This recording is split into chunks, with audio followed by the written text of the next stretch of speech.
Temos visitantes também, sintam-se bem-vindos aqui. É um privilégio poder recebê-los e é um privilégio para nós podermos prestar esse culto ao nosso Deus. Ele merece toda a nossa devoção. Vamos continuar estudando a palavra de Deus. Vocês vão precisar estar com a mente bem atenta. Vocês vão precisar usar bastante a capacidade da compreensão, então prestem bastante atenção, ok? Na última ceia que nós celebramos, nós começamos a falar sobre uma frase teológica muito usada, que é o já, ainda não. O que é o já, ainda não? O já, ainda não é a realidade da vida cristã. Nós desfrutamos de muitas bênçãos já, e há outras bênçãos que nós iremos desfrutar, são garantidas, mas ainda não estamos desfrutando. E como cristãos, nós temos que aprender a viver neste mundo, nessa realidade. A realidade do já, ainda não. Então eu vou explicar mais sobre isso no decorrer da nossa mensagem. Jesus fez muitas promessas para nós. Se nós abrirmos a palavra de Deus, de Gênesis até o último livro da Bíblia, o livro de Apocalipse, nós vamos encontrar muitas promessas. Nós vamos encontrar promessas que já se cumpriram, nós vamos encontrar promessas que estão se cumprindo agora na nossa vida, e nós vamos encontrar promessas que só se cumprirão quando Jesus voltar para reinar aqui neste mundo. E Ele vai voltar para reinar aqui neste mundo, mesmo que algumas pessoas, interpretando errado as Escrituras, não creiam nisso. Jesus nos deixou duas ordenanças para a igreja, apenas duas. O batismo, na qual nós realizamos uma única vez, isso é na vida de cada um, quando essa pessoa reconhece Jesus como Senhor e Salvador, e faz um compromisso de viver para agradá-lo, e ele desce as águas do batismo, e tem toda aquela simbologia da morte para uma velha vida, e a ressurreição para uma nova vida. Isso acontece na vida de cada salvo uma vez, mas nós somos relembrados cada vez que alguém se batiza, lembrando desse compromisso. E Jesus nos deixou uma outra ordenança, que é a ceia do Senhor. A ceia do Senhor, nós relembramos a morte do Senhor Jesus e a ressurreição do Jesus.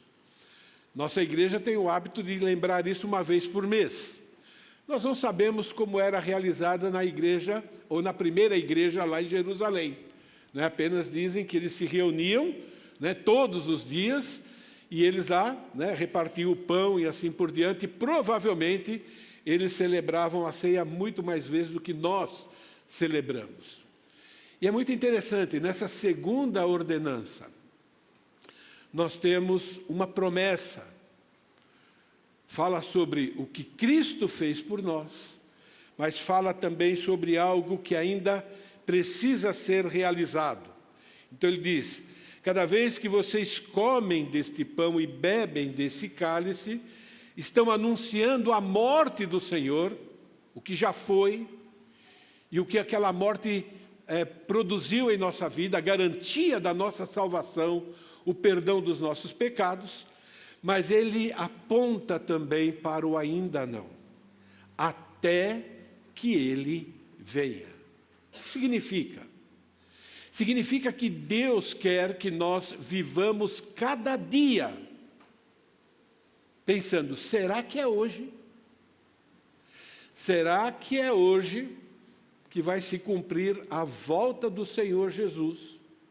E quando Jesus voltar e realizar aquilo que Ele precisa realizar, nós vamos ver o que é um mundo ser reinado, um mundo inteiro, nações, ser reinado de forma justa.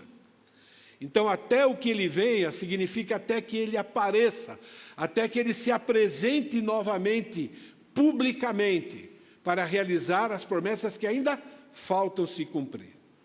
Então, a ceia foi ordenada por Jesus para nos lembrar que há promessas na palavra de Deus que ainda irão se cumprir e que Cristo irá cumprir essas promessas. Nós temos um texto bíblico muito interessante, nós usamos isso muito no Natal, não é? Fala sobre o nascimento de Jesus. Por que é que Jesus viria a esse mundo? Então, 700 anos antes de Jesus vir a esse mundo, nós temos uma profecia falando a respeito da vinda dele, que ele iria nascer como ser humano, né? Ia nascer como uma criança, ia se tornar adulto, e diz: porque um menino nos nasceu, um filho nos foi dado, e o governo está sobre os seus ombros. Então está apontando para algo, né, que faz parte do ministério de Jesus, da vinda de Jesus aqui neste mundo. E ele será chamado Maravilhoso Conselheiro, Deus Poderoso, Pai Eterno, Príncipe da Paz. O que o mundo mais deseja é paz. O que a gente mais tem é guerra. Continuamos tendo guerra, né? Mas tem uma promessa. Ele estenderá o seu domínio e haverá paz sem fim sobre 2 reinos. Sobre o trono de Davi, falando sobre o povo de Israel, e sobre o seu reino, que tem a ver com as nações. E vários textos falam sobre isso. Então Cristo reinando sobre a nação de Israel, e da nação de Israel se estende o seu reino, como foi planejado lá no princípio, com Adão e Eva. Nós sempre temos que voltar em Gênesis. O plano original de Deus para o planeta Terra está em Gênesis, na qual Adão iria governar sobre todo o planeta Terra, mas ele fracassou por causa do pecado, e agora nós temos uma promessa. Por isso que Jesus, em alguns textos bíblicos, ele é o segundo Adão, em outros, o último Adão. Então ele vem, e o seu reino será estabelecido e mantido com justiça e retidão desde agora e para sempre. E a afirmação termina assim: o zelo do Senhor dos Exércitos fará isso. Nós já sabemos, Jesus veio, Jesus morreu, Jesus ressuscitou, mas ele não está governando fisicamente aqui no planeta Terra, nem sobre o trono de Davi, porque ele é descendente de Davi, e nem sobre as nações. Então significa que a ceia do Senhor, quando diz até que ele venha, está nos lembrando dessa verdade. Então o reino de Deus é um já, ainda não. E ele também foi profetizado em Apocalipse. As pessoas dizem, não, mas o Antigo Testamento. E aí algumas pessoas querem agora, né, passar essas promessas para a igreja como se fosse algo espiritual. Então, Jesus tem um reino espiritual. Ele tem sim. Ele está reinando espiritualmente, mas também ele vai reinar fisicamente. E nós temos essa profecia de Apocalipse que eu mencionei na mensagem anterior, falando agora para o povo de Israel no futuro. Então, no futuro, Deus tem ainda um plano para o povo de Israel. O povo de Israel vai ser perseguido no futuro por várias nações, sob a liderança de um ser perverso, conhecido como Anticristo. E falando naquele contexto, agora de Israel sendo perseguido, diz: nasceu-lhe, pois, um filho varão. Falando de algo que aconteceu através do povo de Israel. Vocês se lembram da plaquinha que o povo romano, ou o líder romano, colocou sobre a cruz de Cristo? Lembra qual é a plaquinha? Esse é o rei de quem? Dos judeus, não é? Então, Apocalipse capítulo 12, versículo 5, lembra disso. Nasceu da nação de Israel um filho varão, que há de reger. Olha, Apocalipse, escrito no ano 100, depois de Cristo, falando para toda a humanidade e também para a igreja, algo que vai acontecer no futuro. Há de reger todas as nações com cetro de ferro. Mesmo que não tivesse nada no Antigo Testamento, nós temos uma profecia de que Jesus vai reinar. E essa figura, cetro de ferro, significa com mão de ferro. Significa que ele vai reinar, impondo aquilo que é justo, aquilo que é correto. E se ele precisa impor, significa que ele vai reinar sobre pessoas que ainda são pecadoras. Vai reger todas as nações com cetro de ferro. Isso é o ainda não, que ele vai voltar para cumprir. E o seu filho foi arrebatado para o céu até o seu trono. Está falando do que aconteceu com Jesus no passado. Isso é, segundo o nosso calendário, no ano 30 aproximadamente. Ele foi naquela cruz, pagou o preço dos nossos pecados. Ele foi sepultado. E ele foi ressurreto. E naquele contexto, quando ele foi ressurreto, mais de 500 pessoas ainda estavam vivas que viram ele sendo assunto aos céus. E foi cumprida essa parte. E agora ele tem um trono lá no céu que é espiritual verdadeiramente, controlando as coisas no planeta Terra, mas não ainda fisicamente. Então, quando nós falamos das coisas do futuro, nós temos que lembrar que também estamos falando de eventos do presente. Por isso que é o já, ainda não. Crer e viver o já, ainda não significa o seguinte: nós devemos ter um estilo de vida aqui neste mundo, já, pensando aquilo que nos aguarda no ainda não, no futuro. O problema é que nós, como igreja, como seres humanos, temos uma tendência de pensar muito mais no já e quase nunca no ainda não. Se nós formos pensar nas nossas preocupações hoje e algumas ocupações, nós vamos ver que a maioria das nossas preocupações ou ocupações tem a ver com os problemas que nós enfrentamos aqui neste mundo e que vão ficar aqui neste mundo. Poucas vezes nós pensamos e poucas vezes as nossas ações têm a ver com aquilo que nós esperamos que aconteça conosco no futuro. É por isso que eu estou enfatizando esse tema. A palavra de Deus também nos mostra essa questão da nossa salvação como sendo um já, ainda não. A nossa plena salvação está diretamente ligada com a volta de Jesus Cristo para reinar neste e deste mundo. Romanos capítulo 13, versículo 11, afirma que a salvação que já está garantida, a palavra de Deus garante que quando uma pessoa reconhece os seus pecados, reconhece Jesus como aquele que pagou o preço dos nossos pecados, já está salvo. Porque a salvação não depende em nada, em absolutamente nada, em nenhuma ação humana. Eu vou explicar isso mais adiante. A salvação é algo que só Deus pode realizar na vida do ser humano. E como somente Ele pode realizar, e está fundamentada no sacrifício de Cristo, então a salvação é garantida. Mas ainda não. Estamos vivos, estamos aqui.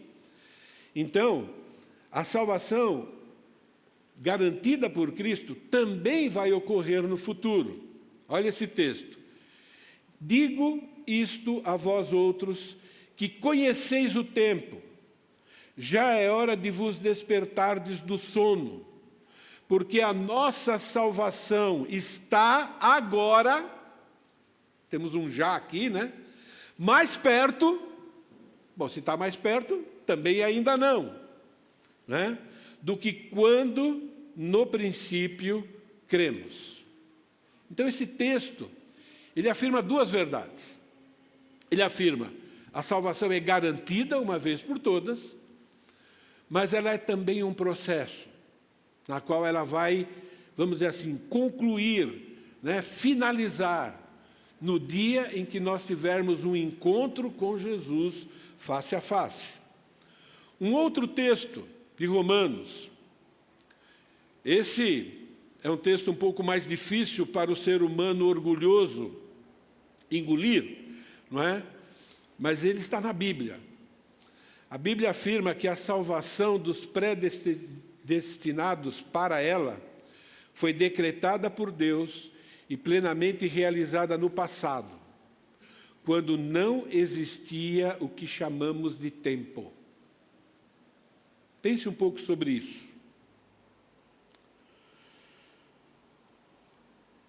Pessoas, quando falamos sobre essa questão da predestinação, têm uma tendência de julgar Deus, né?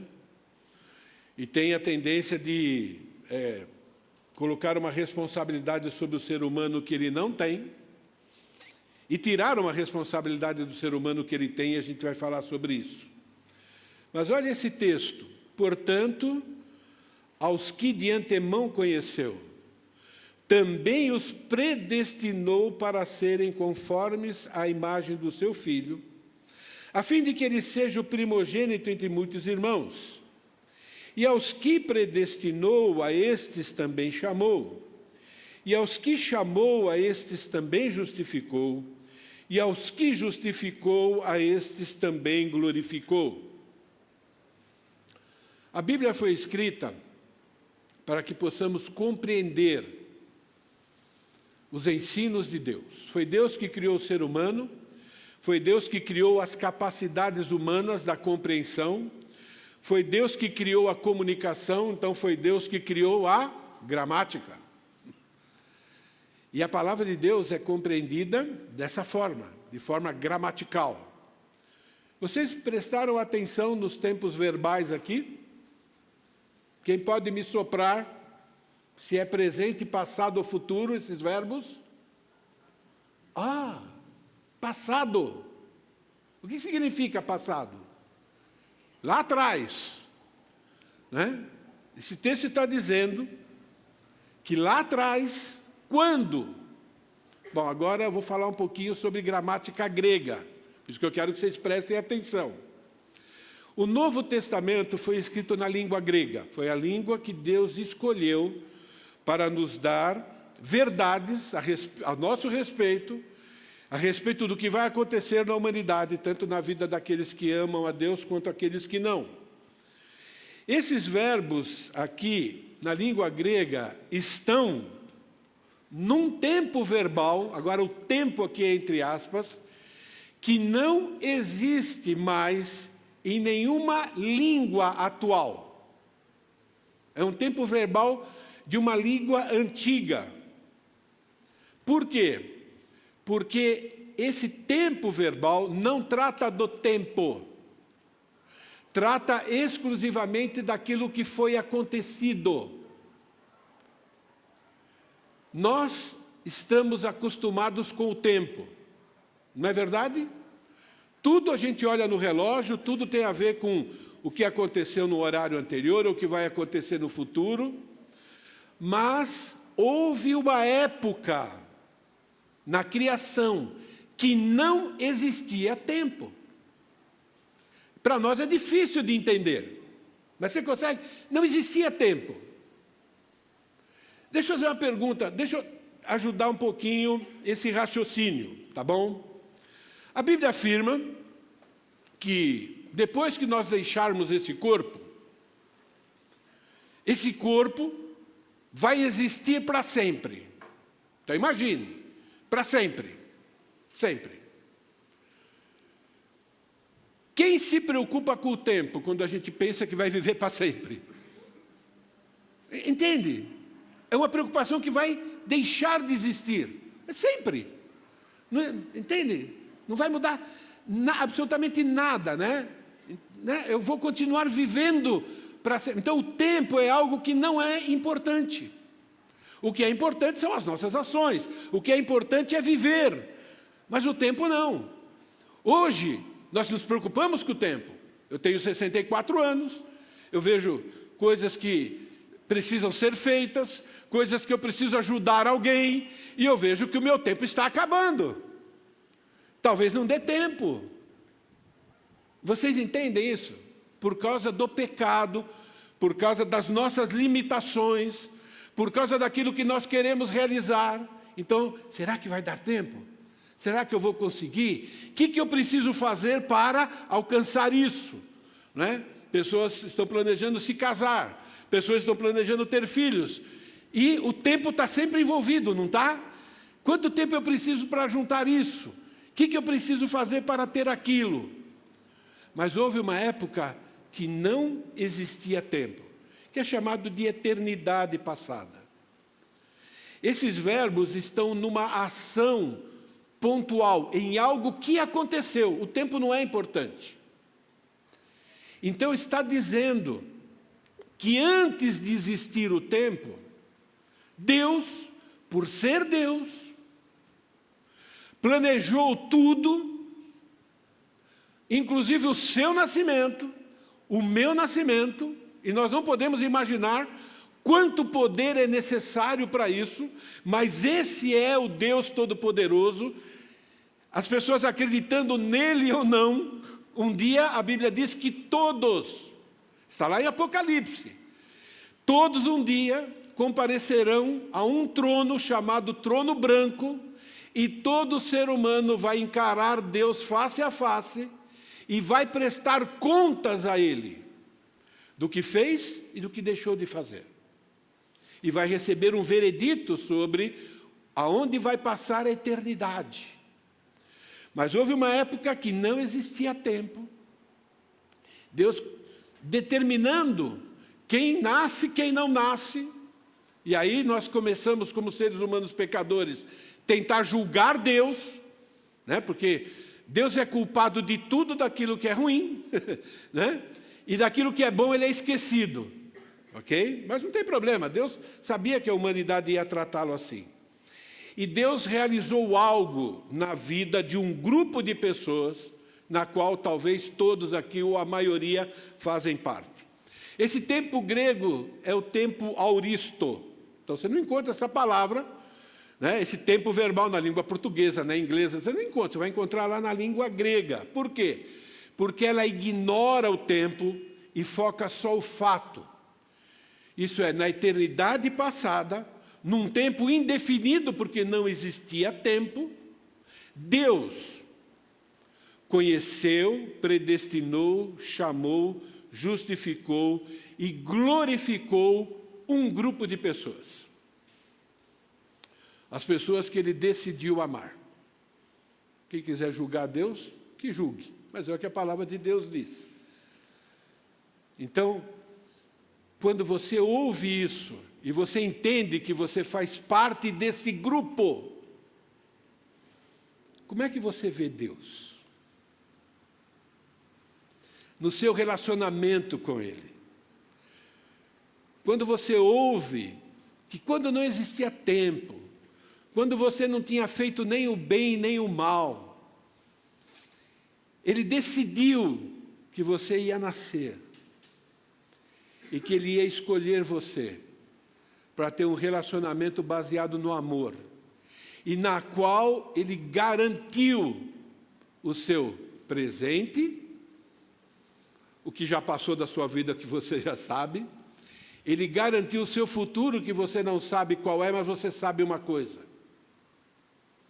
eu vou estar por toda a eternidade com o meu Deus, desfrutando da melhor vida que existe e livre da pior vida que existe, que a Bíblia chama de inferno, que é de sofrimento eterno. O que você sente quando você sabe disso e quando você vê esse Deus, ou imagina esse Deus, ou conversa com esse Deus? Que tipo de sentimento você tem? De ter sido o alvo do amor dele. Então é o tempo auristo, que diz, olha, você foi chamado porque Ele te reconheceu, Ele te predestinou, Ele te chamou, Ele te justificou. E a palavra glorificar significa, resumindo, um corpo novinho que nunca vai ficar doente, que nunca vai morrer e que nunca vai fazer nada de errado. E que nunca vai sentir nada que é ruim, que é o efeito do pecado. E esse verbo está no modo indicativo. O modo indicativo significa: eu vou fazer isso e acabou. É uma afirmação taxativa. Por quê? Porque Deus Todo-Poderoso diz que vai fazer isso. Nós que somos pais, nós sabemos o tipo de poder que nós temos sobre os nossos filhos, sobre as ações dos nossos filhos, por exemplo.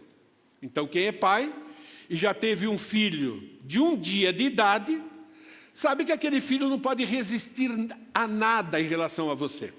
Você faz dele o que você quiser. Não é verdade? Você tem poder para isso, você tem força para isso, e a criança não tem nenhum tipo de poder para impedir que você faça qualquer coisa. E isso vai até uma certa idade. Ok? Então é muito importante que nós entendamos que nós temos um Deus que Ele é tão poderoso e tão amoroso que Ele pode garantir na sua vida o que Ele quer, porque Ele tem poder até para mudar o seu pensamento. Isso não é maravilhoso, gente? Pierre, mas você está dizendo que nós somos robôs? Não. Mas eu estou dizendo que nós temos um Deus que é soberano. E para quem conhece esse Deus, para quem tem intimidade com esse Deus, para quem já experimentou do amor desse Deus, sabe como isso é bom. Eu não vou ficar perguntando por que Deus não fez isso na vida dos meus pais. Eu não vou ficar perguntando para Deus por que Ele não fez isso ainda na vida dos meus irmãos, apesar de eu ficar com o olho lacrimejando. Mas eu não vou ficar brigando com Deus por causa disso. Entende? Eu posso dizer para Deus o que eu gostaria. Mas eu digo: Deus, obrigado porque o Senhor fez isso comigo. E dos meus irmãos, eu sou o pior deles. A minha infância foi pior do que todas as coisas que meus irmãos fizeram de ruim. A minha infância, eu fui o pior deles. Não estou falando da boca para fora, não. Eu falo com tristeza. Mas eu fico maravilhado com o amor de Deus. E eu evito tentar ser Deus. Entende nessa hora? Porque a gente quer começar a pensar, né, no que Deus deveria fazer. Ou por que Ele não faz do meu jeito. Então aqui, irmãos, está chamando a atenção para aqueles que foram amados por Deus. Está chamando a atenção de você. Falando algo que Ele já fez na sua vida. E o que Ele vai fazer e que está garantido. Eu não sei quais são os problemas que vocês estão enfrentando hoje. Esse mês está sendo um mês um pouco mais difícil para mim e para a minha família, em algumas situações. Mas e daí? Entende? Eu experimentei o amor de Deus tanto no passado, então eu já sei que vai acontecer a mesma coisa no presente. E vai acontecer no futuro, porque Ele escreveu isso. Isso deve produzir em nós o quê? Responder em amor e gratidão. O já ainda não temos que viver no nosso dia a dia. Os decretos referentes ao destino eterno de todos os seres humanos. Deixa eu ver se está aqui. Deixa aqui, está ótimo. Não tem problema. Os decretos referentes ao destino eterno dos seres humanos foram planejados, e quando a gente fala decreto, significa planejado / ordenado. Isso é, Deus deu essa ordem e Ele controla todas essas coisas. Por Deus, antes do tempo existir. E ocorrem na história, isso é, ocorre no tempo da humanidade. Quer dizer, foi planejado antes do tempo, mas acontece na história, ok? Então foi na eternidade que Deus decretou o futuro de todos aqueles que iriam crer. Quando naquela época só existia Deus Pai, Filho e Espírito Santo e mais nada. Então lá foi tudo planejado. Por isso que ao escrever para nós essa realidade, foi usado esse tempo verbal, tempo indefinido. Por quê? Porque Deus vai garantir que vai ser realizado. Mais do que isso, foi escrito nesse tempo para que nós entendamos que já foi realizado. Entende isso? É como já está acontecendo, ou como já aconteceu. Eu não sei quantos aqui, como foi o relacionamento, né, com o pai, com a mãe, ou com alguém, né, maior, né, do que você, e que fez promessas para vocês, e cada promessa que foi feita foi cumprida. Então, você deve ter tido essa experiência, né? Por exemplo, quando meu pai me deu a minha primeira bicicleta em 1968, eu lembro, era uma Monarch, tá bom? Ok? Ele prometeu essa bicicleta para mim, foi uma promessa condicional, tá bom? Tinha a ver com minha escola, assim por diante, ok? Ele prometeu, foi mais ou menos lá para o mês de agosto. E eu tinha certeza absoluta que se eu passasse de ano, eu ia ganhar aquela bicicleta. Porque uma coisa o meu pai sempre fez, ele nunca deixou de cumprir nenhuma promessa. Ele fazia poucas promessas, mas o meu pai nunca deixou de cumprir nenhuma promessa. Então,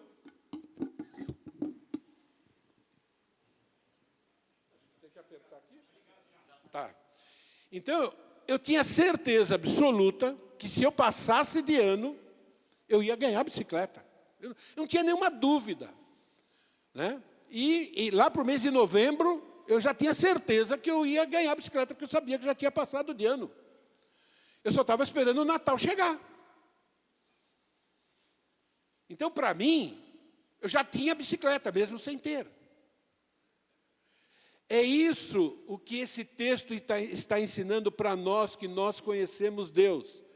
Isso foi decretado por Deus lá no passado, mas como foi decretado por Ele, e você hoje entende o que Jesus fez por você, está garantido.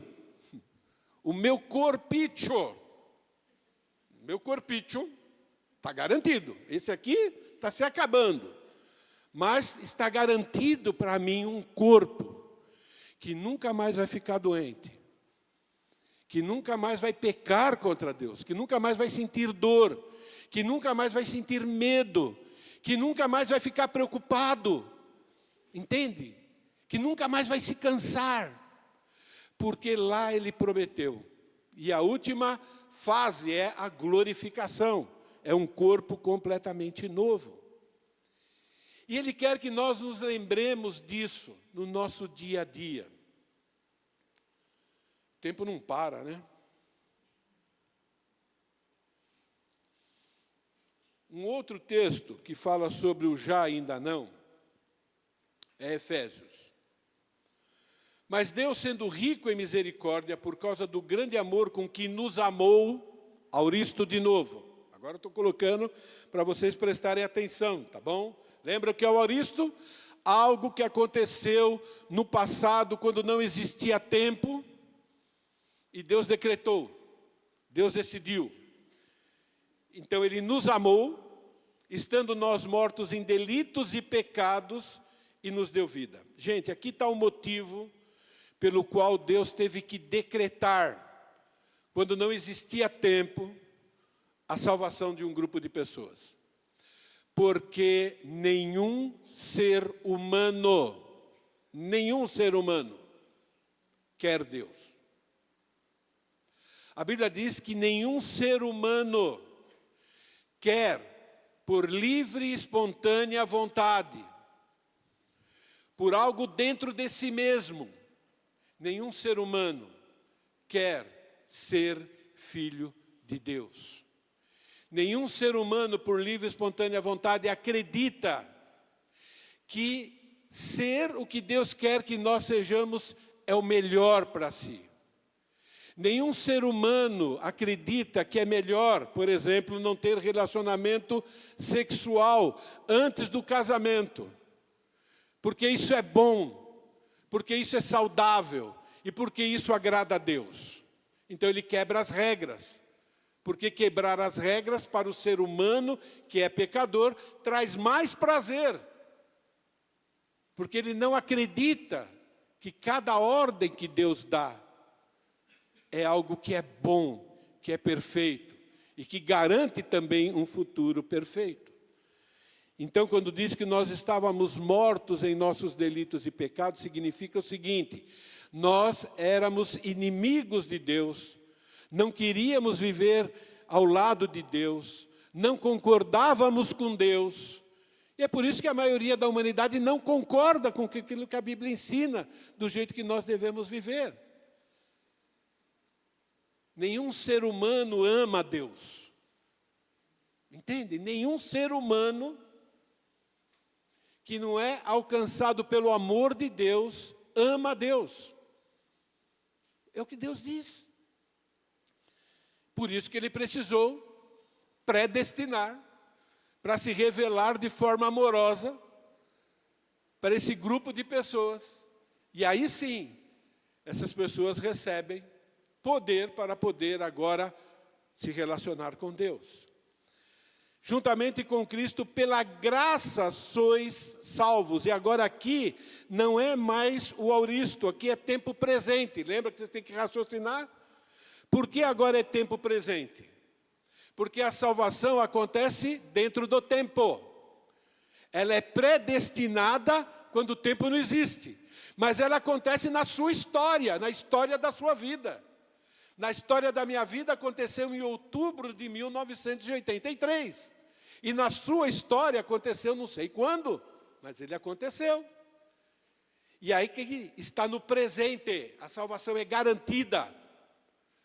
Porque ela foi determinada no passado. E Deus agiu na sua vida. E você ouviu o Evangelho e você falou, mas não é que esse negócio está começando a fazer sentido para mim? É Deus te capacitando. E agora Ele volta a falar no auristo. Algo no futuro, mas já foi determinado no passado. E juntamente com Ele nos ressuscitou. Espera aí, eu não estou ressuscitado ainda. Esse corpo aqui está se deteriorando. Não. Deus prometeu, é a bicicleta do meu pai. Meu pai nunca falhou comigo, eu tinha certeza. Eu correria o risco de ficar decepcionado, porque meu pai é ser humano, ele poderia ter morrido antes, poderia ter tido um problema financeiro, mas eu, naquela época eu nem imaginava isso. Mas o nosso Deus, não.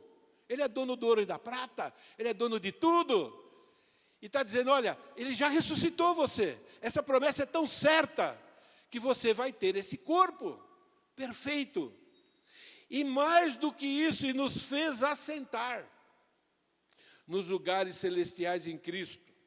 E aqui nós temos muitos ensinos, já passei por alguns deles rapidinho, por causa do seu grande amor com que nos amou. O decreto de Deus é baseado no amor, uma salvação que já foi realizado lá no passado, Ele decidiu te amar. Com toda a tranqueira que você é e que eu sou. Com tudo aquilo que você já fez de errado e que você ainda vai fazer. Deus te amou. Por isso que Ele te salvou. Quando a gente nem existia, Ele fez isso. Quando nós estávamos mortos, isso é quando nós não queríamos saber de Deus, quando a gente vivia do nosso jeito, quando esse tipo de preocupação, bom, isso aqui agrada a Deus ou não? Você lembra de quando você pensou pela primeira vez essa frase? Espera aí, isso que eu vou fazer, agrada a Deus ou não? Agradou a Deus ou não? Eu garanto que se aconteceu foi depois da salvação. Nunca antes. Garanto. Garanto.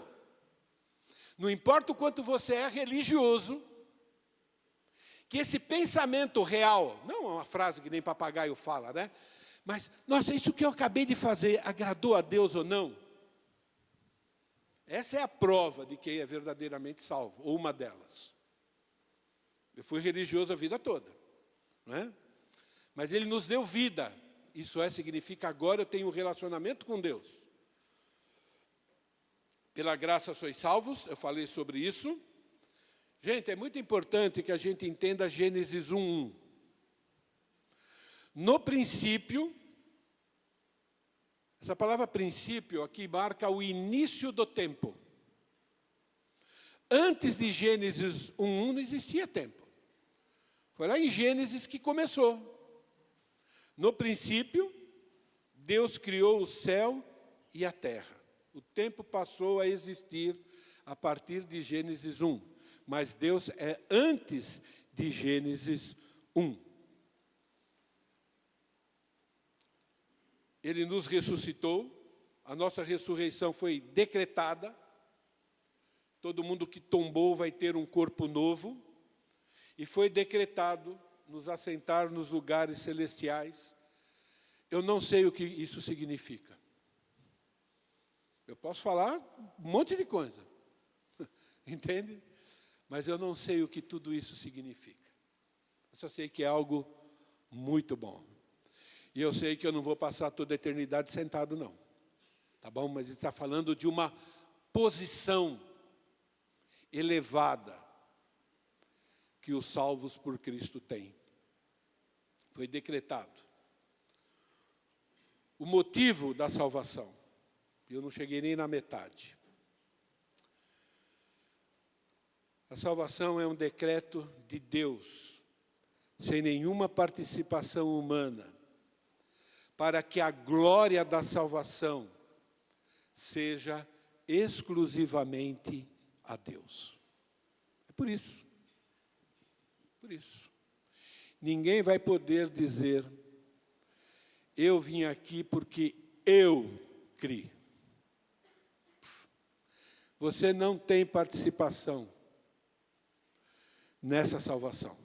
Você não tem. Deus capacitou você a crer. Deus colocou a crença nele dentro de você. A glória é toda dele. Pode brigar, pode querer acusar Deus porque um e não o outro. É a nossa tendência de ser Deus, querer julgar Deus. O homem é tão estúpido que ele quer julgar Deus, né? Em vez de simplesmente se derreter no colo de Deus, dizer obrigado. Entende? É Deus. Quando chegar lá é porque Deus, e só Deus, por isso que é graça, por isso que é bondade, para mostrar aos séculos vindouros a suprema riqueza da sua graça em bondade para conosco em Cristo Jesus. O verdadeiro salvo tem aquilo que é mais precioso, a salvação. Nenhuma pessoa, nenhum milionário, nenhum bilionário pode comprar a sua salvação. O homem mais rico do planeta Terra, se juntasse todos os homens mais ricos do planeta Terra, juntasse todos o seu dinheiro, pegasse as pessoas mais sábias desse mundo e procurassem traçar um plano, como é que nós vamos garantir a nossa vida eterna? Porque está todo mundo correndo atrás disso, não é verdade? Ninguém quer morrer, não é? Se pegasse todo o dinheiro do mundo, toda a sabedoria do mundo, essas pessoas iam, no final de tudo, acordar, baseado na palavra de Deus, no inferno, sofrendo eternamente. Porque somente Deus pode realizar essa salvação. Por isso que Jesus veio aqui nesse mundo. Gente, pecado não tem solução. Preste atenção no que eu estou dizendo. Pecado não tem solução. Uma vez feito o pecado, ele está feito, não tem como ser desfeito. Entende? Não tem, por isso que tem que ser de graça. Pecado não tem solução. Tem perdão, mas não solução. E o perdão é porque alguém pagou. E para pagar, tinha que ser alguém perfeito. Jesus. Por isso que ele teve que pagar. E nós vivemos esse já. Eu já sou salvo. Já fui predestinado. Já tenho um corpo garantido. Novinho em folha. eu vou viver a melhor vida possível, onde não há dor, onde não há sofrimento, porque Deus decidiu me amar. A minha pergunta é, quando você vê isso, quando você relembra isso, o que você sente por Deus? Estou só no nível do sentimento. O que você sente por Deus? Qual é o sentimento? Que tipo de desejo você tem nesse seu relacionamento com Deus? Eu tenho 20 minutos de aplicação e não vou aplicar.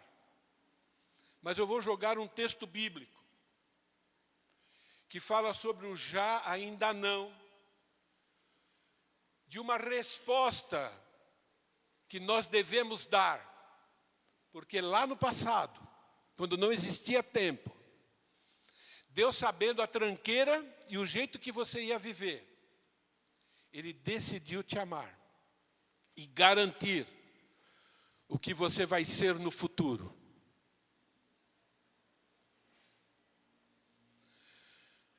Não acumuleis para vós outros tesouros sobre a terra, mas juntai para vós tesouros no céu, onde traça nem ferrugem corrói, onde ladrões não escavam nem roubam, porque aonde está o seu tesouro, lá está o seu coração. Esse texto nos ensina como é que nós devemos usar o nosso corpo, como é que nós devemos usar os nossos recursos, que nem são nossos. Tudo que você tem foi Deus que te deu. Eu vou falar uma coisa para você, não fique assustado. Nada tem a ver com a sua capacidade mental ou intelectual. Quando eu digo nada, porque Deus faz assim, ó, e nós conhecemos pessoas ativas que tiveram um AVC e acabou tudo. Pessoas milionárias que tiveram uma enfermidade e gastaram todo o dinheiro para tentar curar a enfermidade. Vocês conhecem? É só abrir jornal, revista e tudo mais. Pessoas hipercapacitadas que perderam o emprego e nunca mais conseguiram. É um engano achar que aquilo que nós temos é pelos nossos próprios esforços. Na verdade, é a misericórdia de Deus sobre a sua criação. E mais ainda sobre os seus filhos. Esse texto ensina como é que nós temos que usar o nosso corpo, os nossos recursos. Enquanto nós aguardamos o quê? O ainda não. A vinda, o arrebatamento da igreja. Vou desenvolver só um pouquinho esse texto. Não se ocupem ou gastem a sua vida com o já, que você talvez desfrute por um brevíssimo tempo nesse mundo, mas não trará nenhum benefício pessoal por toda a eternidade. Crentes que já têm a salvação garantida. Salvação é de graça, não é por obras. Mas lá no céu tem algo mais do que a mera salvação. Agora cuidado, a mera não é pouca coisa. Tá bom? Mas vocês estão entendendo? Vocês conseguem entender que tem gente que vai ter tesouros no céu e gente que não vai, mas vai estar no céu. Você está entendendo que lá no céu vai ser igual para todo mundo? Senão essa promessa não faz sentido. Senão Deus está mentindo para mim, está me enganando. Ele está dando uma ordem aqui. A ordem, o imperativo presente, o já.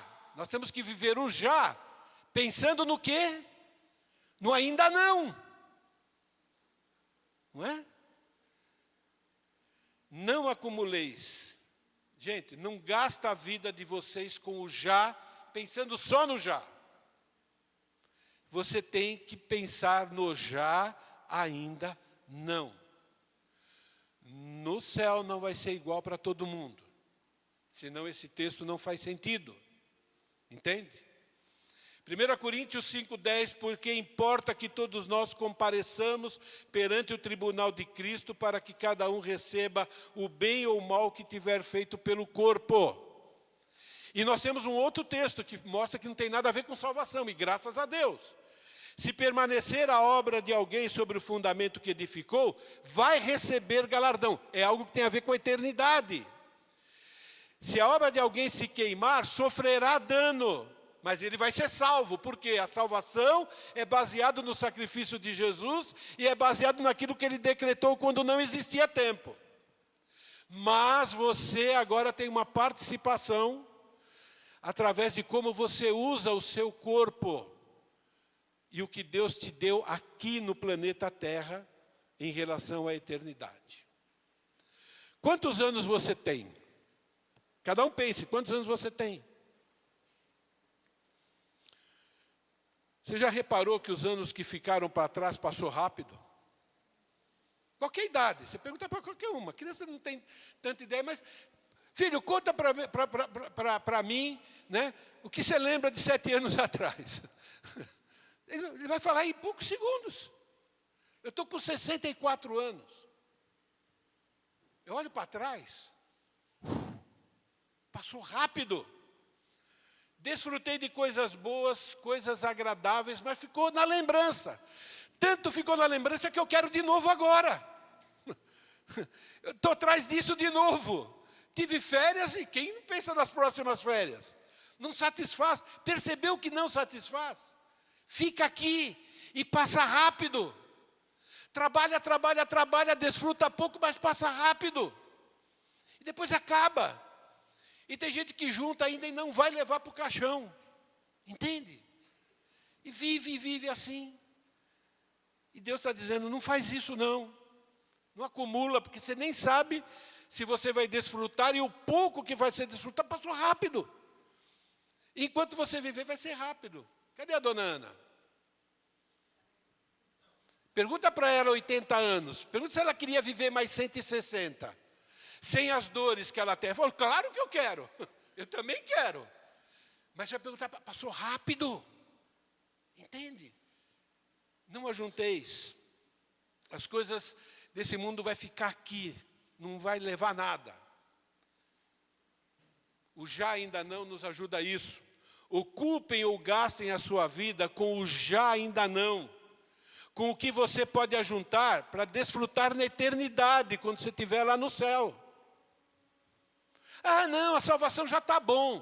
Como é que você sabe que só a salvação já está bom? Bom, eu sei porque a salvação é bom. Eu sei o que é o inferno, porque a Bíblia diz. Mas você não sabe o que são esses tesouros. E eu garanto que é muito melhor que uma monarca. Entende? Porque quem prometeu é o meu Deus, dono de tudo.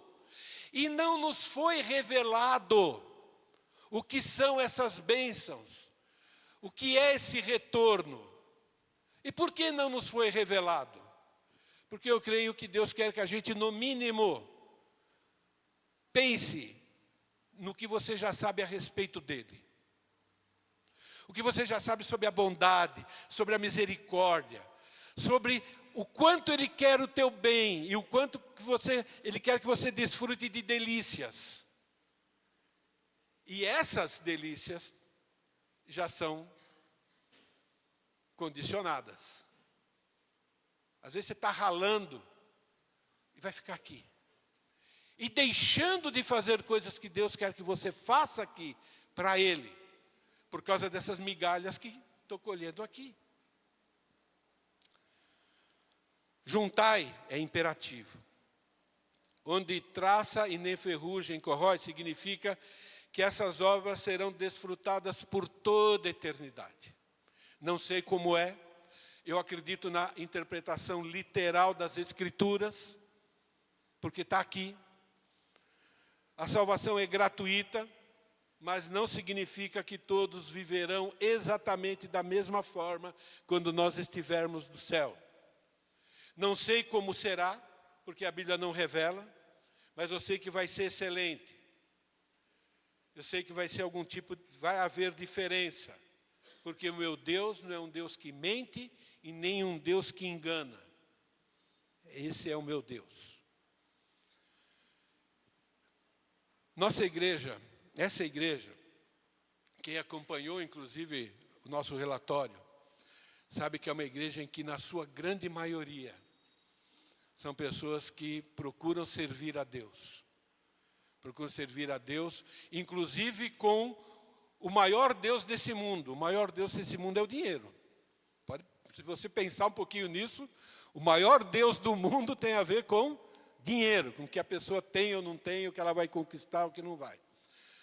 Eu conheço muitas igrejas. A nossa igreja é uma igreja composta de pessoas muito fiéis. Nossa igreja é uma igreja em que a maioria trabalha. E trabalha duro, serve com sacrifício. E eu louvo a Deus por isso.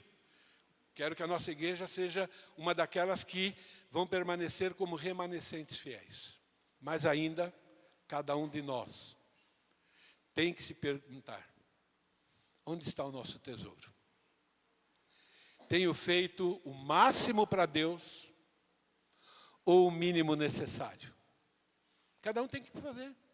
Quem sou eu para dizer para você?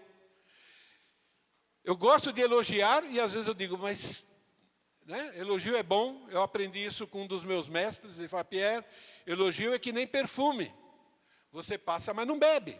Porque podemos nos enganar. Não é? Então, você deve perguntar para Deus: Deus, eu estou vivendo aqui este mundo, o já ainda não? Estou vivendo aqui nesse mundo só para o já, que vai ficar aqui? Pouco para o ainda não? Como é que eu posso melhorar nisso? Porque nenhum de nós ainda é perfeito. Por quê? Tem tesouros no ainda não. E esses tesouros são conquistados no já, enquanto estamos vivos. Obrigado, Deus, pela Tua palavra, que nos incentiva e sempre nos desafia. Eu louvo, ó Pai querido, porque eu tenho o privilégio de participar dessa igreja. Enfrentar as mesmas lutas, ó Pai querido, cuidar e ser cuidado, eu te louvo. Te agradeço, ó Pai querido, porque o Senhor me escolheu. Escolheu muitos de nós, talvez todos, eu não conheço a vida íntima de cada um, mas porque o Senhor nos escolheu antes da fundação do mundo e já garantiu para nós a vida eterna.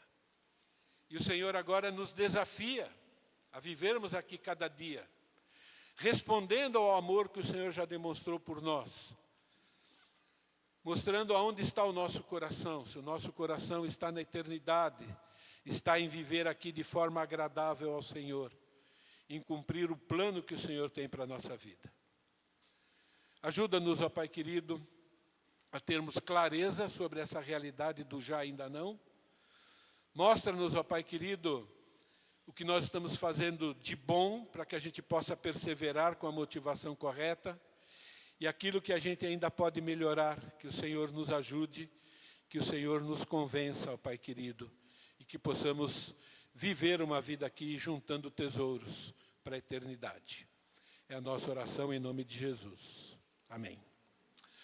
E hoje, Deus nos deu uma amostra grátis para servirmos um certo nível sacrificial. Pouco sacrifício hoje precisa, não é? Mas todos nós, pessoas já se sacrificaram durante a semana, né? Pessoas já fizeram comida, trouxeram para cá, e agora nós vamos arrumar, né, aquela parte lá de fora, para comemorarmos juntos 80 anos da Dona Ana. É a primeira pessoa, né, da melhor idade do nosso grupo que chegou aos 80. Então, olha, quem chegar aos 80, nós queremos repetir isso. Né? Então, é a nossa homenagem à nossa querida irmã, né, está aqui conosco desde o começo. Né? Quase muito mais tempo do que eu aqui. Né? E eu aprendi algo com um dos meus mestres, quando eu fui convertido no começo, que ele falava assim: Pierre, a carreira cristã não é uma carreira de médio, meio ligeiro, não é uma corrida de 100 metros com poucas barreiras. A carreira cristã é uma carreira de fundista, é uma carreira de maratonista. Poucos acabam bem. Muitos na carreira cristã começam bem. Vocês conhecem pessoas que conheceram Jesus e com todo fervor no começo, mas depois parece que foi perdendo a força. E nós temos aqui uma mulher, né, que está aqui conosco durante tanto tempo e chegou aos 80 anos andando na carreira cristã, vivendo cada dia, lidando com os pecados, porque ainda somos pecadores, mas não acomodada no pecado. Alguém que chegou aos 80 anos na igreja, servindo uns aos outros, tentando, né, fazer a diferença entre nós e na família também. Então, é uma homenagem que nós prestamos à irmã e gratidão a Deus, porque é Deus que dá força. Então, irmãzinha, vem para cá, por favor. Eu sei que vai ter um momento lá que vamos tirar foto, mas vem para cá, minha querida, a gente quer orar por você. Olha, melhor idade, isso é bênção de Deus, está andando bem, com salto alto, gente, com salto alto, olha que coisa maravilhosa. Vem aqui, minha querida, vem aqui. Sussu, vem aqui, Sussu, vem aqui. Preciosa. Eu também não, ela está melhor que nós. Que é isso, minha filha? Eu vou pedir para